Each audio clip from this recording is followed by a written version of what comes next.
మొత్తం చిత్రగుప్తుడు చిట్టా ఉంది విజయ్ కుమార్ దగ్గర. ఇట్టుంటే రంకులంటే నీకు ఇంకా అర్థం కావాలంటే ఇదిగో ఓఫీర్ తాత ప్లే చేస్తా కనండి.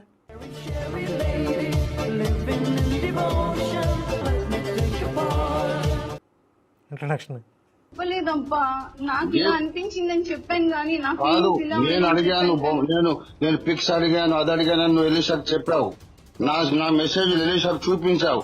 ఇప్పుడు నువ్వు నీ మెసేజ్ నేను చూపిస్తే నీ సంగతి ఏమవుతుంది? ప్లీజ్ అబ్బా, నువ్వు అంత కోపం తెచ్చుకోవద్దు. నువ్వు కోపం చంపి పడేస్తా నేను. పనికి మారిందానా, నువ్వు నా మెసేజ్ ఎలీషాకు ఎందుకు చూపించావు? నేను నీ మెసేజ్ చూపించానా? మరి ఇప్పుడు చెప్పు, చూపించరా?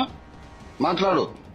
తండ్రి, నీకు కూడా అంత కోపం వస్తే ఇంకా నేను అక్కడున్న రంకు ఏంటి, ఆవిడ పిలిచే పిలుపు ఏంటి? అప్పుడు షాలిం రాజు గారి గురించి ఒక రంకు విషయం మనం ఎక్స్పోజ్ చేసాం కదా కొన్ని ఎవిడెన్స్లతో. దాన్ని కవర్ చేయడం ఒక చెంచగాడు వచ్చి చిన్నమ్మా అని పిలిచాడు కదరా షాలిం రాజు అని అన్నాడు. ఇప్పుడు తండ్రి అని పిలిచింది కదా కాబట్టి రంకు లేదు అని అనుకోవాలా? నీవు నా మెసేజ్ చూపించావా లేదా? నావి కూడా చూపించాను, నీవే కాదు నావి కూడా నీవు నాకేం పంపించావు వాడిని చూపించానా? మరి అసలు ఏం పంపించింది అంత దారుణంగా? అసలు ఎలీషాకి ఎందుకు చూపించాలి నువ్వు? నాకు బాధ అయిందప్ప ఆ రోజు. అందుకే నేను బాధ తట్టుకోలేకే నువ్వు అందరూ నాకు, నేనే కాకుండా అందరూ నీకు కన్యకలే అని చెప్తున్నావు కదా, నాకు అప్పుడు బాధ అయిందప్ప. ఇక్కడ కాన్సెప్ట్ మీకు అర్థమైందా? చర్చిలో ఉండే ఆడవాళ్ళందరూ కన్యకలు, ఈయన పెండ్లి కుమారుడు అనమాట. అంటే బైబిల్లో ఒక ఉపమానం ఉంటుంది, సంఘం నవవధువు, యేసయ్య పెండ్లి కుమారుడు. అదే పోలిక తీసుకుని చాలామంది పాస్టర్లు ఏం చేస్తారంటే దైవజనుడు పెండ్లి కుమారుడు, సంఘంలో ఉండే ఆడవాళ్ళందరూ నవవధువులు అని క్రియేట్, ఇప్పుడు ఓఫిల్ లాంటి అతి తెలివి ఉన్నవాళ్ళు అట్లా క్రియేట్ చేస్తారనమాట. ఇప్పుడు అదే కాన్సెప్ట్ ఆడు మాట్లాడు, తొండ జాన్సన్ కూడా అదే అన్నాడు కదా, సేవకుడినే నీకు మొగుడినే అని అంటున్నాడు. అంటే సేవకుడు ఆడవాళ్ళందరికీ మొగుళ్ళు అని అర్థంలో వీళ్ళు తీసుకుంటున్నారా లేదా? అవునా కదా మీరు చెప్పండి. నేను క్రియేట్ చేశానా అక్కడ ఉన్నదే చెప్తున్నానా? ఇక్కడ అమ్మాయి కూడా సర్టిఫై చేస్తుంది అందరినీ కన్యకలు అంటే. నేను ఒక్కదాన్నే కదా నీకు కన్యక. ఇప్పుడు ఆవిడ కన్యత్వం ఉందా? కన్యక అని మీనింగ్ ఏంటి? ఆవిడ కన్యత్వం లేదు ఉందని కాదు, కన్యకలు వధువులు, నవవధువులు వాళ్ళు, దైవజనుడు పెండ్లి కుమారుడు అట్లా తీసుకుంటారన్నమాట వీళ్ళు. అది మీకు కూడా చర్చ పెట్టాలనిపిస్తుందా? కావాలని నువ్వన్నావా నేనన్నా? నువ్వెంత కావాలన్నాను, ఇప్పటికే చెప్తున్నాను నాకు కావాలి రంజిత్. నీ అంతర్మదన ఆవేదన నాకు అర్థమైంది రాధిక. ఇప్పుడు ఇన్ని రంకులు వీళ్ళ చర్చలో జరుగుతున్నాయా? ఇవన్నీ దాచేసంట, ఇవన్నీ మూసేసంట, మా మీద అంటే ప్రాపగండా చేస్తాడంట వీడు దరిద్ర నా కొడుకు. ఇప్పుడు ఆడు మాట్లాడిన అసలు ఆ కంటెంట్ ఏంటో చూడండి. ఈ శివశక్తి బ్యాచ్ వెనకాల ఫాలోవర్స్ వాళ్ళకని బుద్ధి ఉండాలి కదా. అబ్బా క్రైస్తవ్యం మీద అలా చేశారు ఇలా చేశారు అనుకుని తెగ చూసేవారండి వీడియోస్. అది వీడు అసలు బాధ. అసలు శివశక్తిని ఎలా ఆపాలి? ఎంతమంది చూసేస్తున్నారు, ఎంతమంది ఫాలో అయిపోతున్నారు, ఈ శివశక్తిని ఎట్లా ఆపాలి అని చెప్పి వీళ్ళు మేధో మదనం తలలో బద్దలు కొట్టుకుంటున్నారనమాట. మేము అప్పటికి కౌంటర్స్ పెట్టి వెధవలకు బుద్ధి చెప్పినప్పటికీ కూడా ఏం ఉపయోగం లేదు. మేము కౌంటర్లు ఇస్తున్నా ఎవరిని నమ్మట్లేదు, చాలామంది గర్వాప్సీలు అయిపోతున్నారు. ఏది మన క్రైస్తవానికి ఏమైనా మూడిందా అని డౌట్ వచ్చింది వాళ్ళకి. గాడిద కొడకల్లారా, ఆడవాళ్ళంటే మీకు అంత చీప్గా కనబడుతున్నారా? ఆడవాళ్ళంటే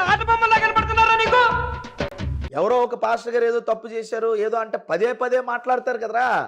పాస్టర్ గారంట ఇదే అంటే నా రంకు గురించి అంత మాట్లాడారు కదా అని అంటున్నాడు.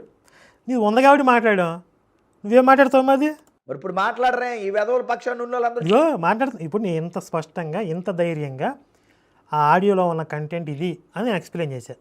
నువ్వు నీ ఆడియోలో ఉన్న కంటెంట్ ఇది అని ఎక్స్ప్లెయిన్ చేయగలవా? నువ్వు చెప్పరా దమ్ముంటేరా నా కొడక. మన ఇద్దరం డిబేట్ పెట్టుకుందాం, నీ ఆడియో నా ఆడియో తెద్దాం, నాది నేను మాట్లాడతా, నీది నువ్వు మాట్లాడు. ఎస్తేర్ ధనరాజు అయితే మరి క్రైస్తవ్యం మీద వ్యతిరేకంగా మాట్లాడడానికి వీళ్ళు కూర్చోబెట్టి మాట్లాడిచ్చారు. ఆవిడ సెట్టింగ్ అంట. ఎస్తేర్ గారు మాట్లాడిన వీడియోల ఇంపాక్ట్ వీళ్ళకి గట్టిగా తగిలింది బాగా. ఆవిడ మీద ఎప్పటి నుంచి వీళ్ళు గడ్జి పెట్టి కూర్చున్నారు కాబట్టి ఆవిడ మీద ఒక రూమర్స్ ప్రాపగాండా ఏదో క్రియేట్ చేసి బ్యాడ్ చేసేయాలి. ఈ నా కొడుకులు నీచమైన వ్యూహాలు ఇవన్నీ కూడా మొదటి నుంచి వీళ్ళ మతం ప్రారంభం నుంచి ఇవే తగలడ్డాయి. మేరీ మ్యాగ్దలిన్ కూడా యేసు శిష్యులకి నచ్చేది కాదు, అందుకే ఒక పాపాత్మురాలైన స్త్రీ అని రాశారు లోకాలో. ఎందుకంటే యేసు ఆమెతో ఎక్కువ ప్రేమగా ఉంటున్నాడు, అది వీళ్ళు తట్టుకోలేకపోయారు. అందుకని ఆవిడని ఒక వ్యభిచారిగా చిత్రీకరించారు. యేసు శిష్యులు ఇప్పుడు ఈరోజు పాస్టర్లో ఉన్న అవలక్షణాలన్నీ ఆ రోజు యేసు శిష్యుల దగ్గర పౌలు దగ్గర ఉన్నాయి. మేరీ అయ్యర్ అనే ఆవిడ, ఎస్తేర్ ధనరాజు అనే ఆమె మాకు భర్తలు ఉన్నారు. మేరీ సురేష్ గారికి అసలు ఇందులో అసలు ప్రస్తావన ఉందా? ఆవిడ ఎందుకు లాగుతున్నాడు వీడు? ఇప్పుడు నేను ఇంతకుముందు వీడి ముందు కూర్చున్న 10 మంది వంగుంటారు, వీడు ముందు రాస్తాడు అని అనటంలో తప్పేమైనా ఉందా?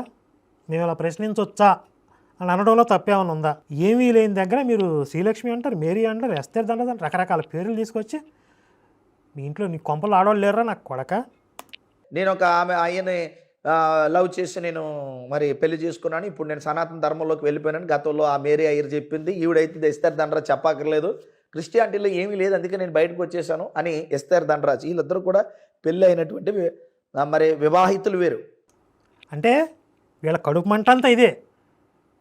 ఒక మంచి స్థాయిలో ఉన్నవాళ్ళు, వాళ్ళు చెప్తే జనాలు వింటున్నారు, వీళ్ళు వచ్చి క్రైస్తవ మతం అంతా ఫేక్ అని చెప్తున్నారేంటి, అసలు మన వ్యాపారాలు ఏమైపోవాలి, మన దుకాణాలు ఏమైపోవాలి అని వాళ్ళ మీద ఎప్పటి నుంచో పగబెట్టుకున్నారు ఇది నా కొడుకులు. వీళ్ళ దగ్గర ఆధారాలు ఉన్నాయంటే అవన్నీ పగడ్బందీగా లేవట. ఈడున్న వీడు చెప్పాడుగా, ఇప్పుడు మా దగ్గర పగడ్బందీగా ఆధారాలు లేవు, ఏమైనా ఉందా, ఏమైనా జరుగుతుందా, కుట్ర ఏమైనా ఉందా అని తెలుసుకునే ప్రయత్నం మేము చేసాం. అది క్లియర్గా వీడి వెర్షన్లో వచ్చేసింది కదా. అంటే ఆధారాలు లేవు అనే మాట వీడికి తెలిసినా వీడి క్రియేట్ చేద్దామని చూస్తున్నాడంటే పచ్చి రంకు. ఈ శతాబ్దంలోనే పచ్చి బూతులు, పచ్చి రంకులు బయటపడ్డాయి నా కొడుకు. ఇంకా బయటకు వచ్చి మాట్లాడే అర్హత ఉంది వీడికి. ఎవడు ఈ #1 వీడు ఆన్లైన్ బెగ్గర్ గడి బేవర్స్ బ్యాచ్లో #1 వీడు. దాన్ని ఏమంటారంటే ఈ బ్యాచ్ నడుపుతున్నటువంటి బెదవ ఈ కరుణాకర్ గడి మాట్లాడితే ఆ చాటలపల్లి గడు ఉన్నాడు కదా, వీడి పెళ్ళం వాడు కరుణాకర్ గడి ఇందాడు మాస్క్ వేసుకొచ్చాడు కదా, వీళ్ళు బైసెక్సువల్ అనమాట. వీళ్ళు మొత్తం గ్యాంగ్ అంతా గ్రూప్ మొత్తం కలిసి మాస్కులు ఎక్కడ వేసుకుంటారు మీకు తెలుసుగా. ఇప్పుడు అసలు మొహం చూపించుకుని అసలు కనపడకుండా మాట్లాడితే అది ఓన్లీ వాయిస్ ఇస్తే అది వేరు, మొహానికి మాస్కులు వేసుకుని రావడం ఏంటి అసలు? పెళ్ళం వీళ్ళిద్దరు కూడా ట్రాన్స్జెండర్స్. ఒరే నీ మొహం నా మొహం పక్కన పెడితే ఎవడు ట్రాన్స్జెండరో ఎవడో క్రాస్ జెండరో అర్థమైపోద్ది. తొండకి మనిషికి క్రాస్ చేస్తే పుట్టేసిన మొహం అనేది గబ్బు నా కొడక. ఏం మాట్లాడతారా మీరు? పనికి మళ్ళీ గాడిద కొడకల్లారా. ఆడోళ్ళు మీ దగ్గరికి వచ్చిన తర్వాత వాళ్ళకి బుద్ధి ఉండాలా, వీళ్ళకి లవ్వులు అంట మళ్ళీ. అంటే ఎవరైతే ఈ యొక్క శివశక్తి ఛానల్లోకి వచ్చి మాట్లాడుతారు వీళ్ళందరినీ, ఆడవాళ్ళందరినీ వీళ్ళే సెట్టింగ్ చేసేసుకుంటారనమాట. ఇప్పుడు వీడు చర్చకు వచ్చి ఆడవాళ్ళందరికీ ఈడే గోవలకి అన్నిటికీ ఈడే ముందు కాంట్రాక్ట్ అనమాట, వారానికి ఇన్నిసార్లు ముందు రాయాలని చెప్పి. లేకపోతే వాళ్ళు ఇంకోళ్ళకి ఎవరికో సెట్ చేసేస్తారనమాట. గుడారాల పండుగలు కూడా పిలుస్తారండి. గుడారాల పండుగలో కూడా ఎవరెవరికి ముందు అవసరం వాళ్ళందరూ వచ్చి వంగుంటారు. వీళ్ళంతా దొంగ బ్యాచ్ చూడండి. ఆడవాళ్ళకి మత్తు ఇంజక్షన్లు వేసి బ్లూ ఫిల్మ్లు కూడా తీస్తారండి ఎదవలు. అవి చర్చిల్లో అయితే అసలు మత్తు ఇంజక్షన్ కూడా ఏకర్లా, వాళ్ళు రెడీగా ఉంటారనమాట. అంతే కదా. ఇప్పుడు అక్కడ రంకు జరిగిన తర్వాత కూడా అక్కడ వీడియోలో వచ్చి మాట్లాడుతున్నారు, అందరూ ఇడిసేసిపోయారు. మీ సంగతి ఏంట్రా, మీ ముడ్డు కింద మచ్చ సంగతి ఏంట్రా? చూసారా, వీడి కాన్సన్ట్రేషన్ అంతా అక్కడే ఉంటుంది చూడండి అసలు. అంటే ఇప్పుడు వీటితో పాటు తిరిగిన పాస్టర్లు అందరి మీద కూడా నాకు డౌట్ వస్తుంది, వాళ్ళందరూ కూడా వీటితో ముందు రాపించుకునేవాళ్ళ. వీడు ఆడు మాట్లాడుకొని ఎస్తేర్ దండరాజ్ అనే ఆమె మీద మాట్లాడుతున్నారు చూసారా. ఎస్తేర్ దండరాజ్ అమ్మ నీకు సిగ్గుందా? ఈ ఎదవల మీద కేసే ముందు కేసే నీ గురించి మాట్లాడుతున్నారు నువ్వు. భాస్కర్ కిల్లిగా అసలు ఎస్తేర్ ధనరాజ్ అనే పేరే అక్కడ లేదు, వీడు తీసుకొచ్చాడు. ఇప్పుడు ఆవిడ కేసు ఎవరి మీద వేయాలి, ఎవరి మీద వేస్తారో చూద్దాం. ఆడోళ్ళకి అక్కడికి వెళ్తే శివశక్తిలో అస్సలు ఆడోళ్ళకి సేఫ్టీ లేదు. ఆడవాళ్ళని వీళ్ళు కూడా ఏం చేస్తారంటే వాళ్ళ మీద. ఇప్పుడు సేఫ్టీ లేదనే విషయం ఎవరు చెప్పాలి? ఇక్కడున్న ఆడవాళ్ళు చెప్పాలి కదా, మాకు ఇక్కడ సేఫ్టీ లేదని చెప్పి. వీడు చెప్పడం ఏంటి, తొండమొహోడు చెప్పడం ఏంటి? ముందుకు రండి ఓ మహిళామణులు, ఓ మహిళామణులు. ఇది బుర్ర చెడిపోయింది పూర్తిగా, అసలు పిచ్చెక్కేసింది వీడికి. ఓ మహిళామణులు రండి, సనాతన ధర్మాన్ని కాపాడుతామన్న మహిళామణులు. ఈ శివశక్తి గాడిద కొడుకు ఏం చేస్తారు ఇప్పుడు? ఇక్కడ నుంచి స్టార్ట్ చేస్తానంటారా మీకు? చెక్ మాత్రం గ్యారంటీ. వేదవల్లారా ఇన్ని రోజులు ఎందుకు ఊరుకున్నాను తెలుసా? ఎప్పుడో ఒక రోజు ఒక అవకాశం రావాలి, మిత్తాడ తీయాలి.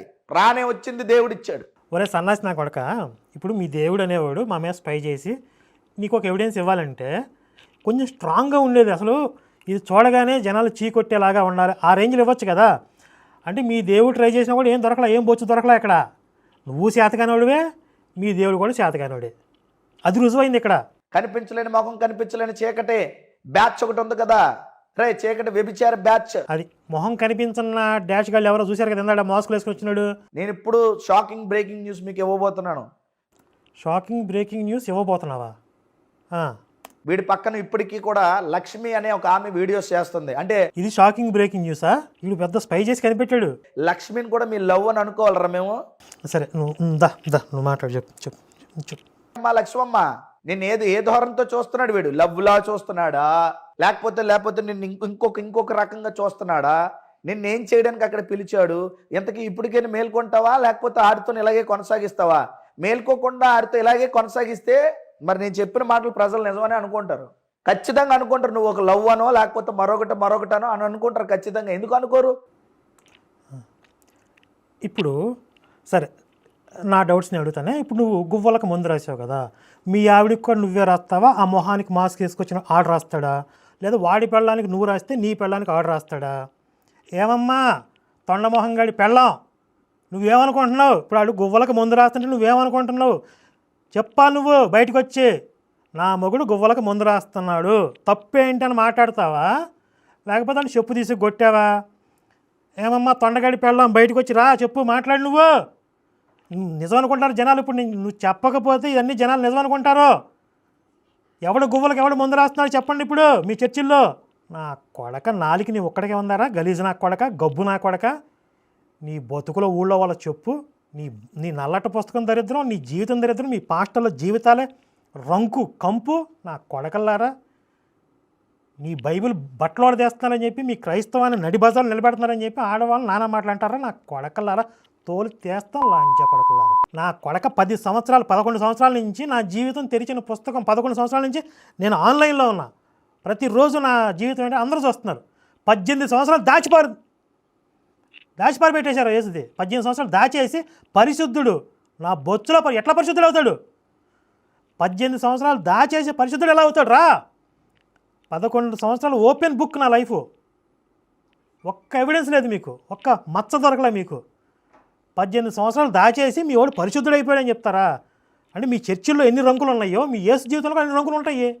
అక్కడి నుంచి నేర్చుకున్నారు కదా నేను. నా కొడకల్లారా, ఇప్పుడు వీడు ఊళ్ళో వాళ్ళందరూ గువ్వలకే ముందు రాస్తుంటే వీళ్ళ ఆవిడ ఊరిలో కూర్చుందా? ఏమమ్మా చెప్పమ్మా బయటకు వచ్చి, నువ్వు వీడు నాకు ముందు రాయకుండా అందరికీ ముందు రాస్తున్నావు, నీ మనోభావాలు ఏంటో చెప్పు, నువ్వు చెప్పాలి. నువ్వు చెప్పకపోతే మరి జనాలు నిజం అనుకుంటారు అని నేను కూడా అనగలను రా. అని సంస్కారం అర్థమవుతుందా? ఆడవాళ్ళ గురించి పద్ధతిగా సంస్కారవంతంగా ఇప్పుడు ఒక సంబంధం లేని ఆడవాళ్ళ గురించి ఇంత దారుణంగా మాట్లాడి నా కొడుకు వీడి కళ్ళ ముందున్న ఆడవాళ్ళని గౌరవిస్తాడు వీడు? అంటే వీడి చూపులు, వీడి చేతలు, వీడి ఆలోచనలు అన్నీ నికృష్టమైనవే. ఇప్పుడు ఒక్క పాస్టర్ అన్న వీడి గురించి మాట్లాడారా? ఆ రోజు వీడిని అరెస్ట్ చేశారు, తొండ జాన్సన్ గారిని అరెస్ట్ చేశారు. జాన్సన్ గారిని రిలీజ్ చేయాలని చెప్పి పెద్ద చించుకున్నారు కదా, గొంతు చించుకున్నారు చాలామంది వచ్చి. మరి ఆడు గువ్వలకు ముందు రాసినప్పుడు ఆడు ముందు రాయడంలో న్యాయం ఉంది అని చెప్పి సమర్థించడం కానీ, అసలు ఊళ్ళో వాళ్ళ ఆడవాళ్ళకి ముందు రాయడం ఏంటి అని చెప్పి ఖండించడం ఏ పాస్టర్ అన్న చేశాడా? ఆ రోజు గొంతు చించుకున్న పాస్టర్లు అందరూ ఇప్పుడు మరి సమర్థించడం వచ్చి జాన్సన్ గారిని, తొండ జాన్సన్ గారిని పైగా 2-3 సభలు కూడా పిలిచారు. 2-3 సభలు పిలిచి అందరూ ఒంగోబెట్టి లైన్లో నుంచి పెట్టి రాపిచ్చారు. వీటితో మాట్లాడాలి, ప్రతి పాస్టర్ గారు వచ్చి లేకపోతే మీ పెళ్ళాలకు కూడా వీటితో రాపించుకొని అనుకుంటారు జనాలు. తోలు తీసేస్తా నా కొడక. అంటే ఈ లుచ్చా నా కొడుకు ఎంతగా దిగజారుతారని మన కళ్ళ ముందు సాక్ష్యం ఇది. ఏమీ లేని చోట ఎంత క్రియేట్ చేయాలని చూశారు, ఎంతమంది ఆడవాళ్ళని నాకు వచ్చి అగౌరవంగా మాట్లాడుతున్నారు.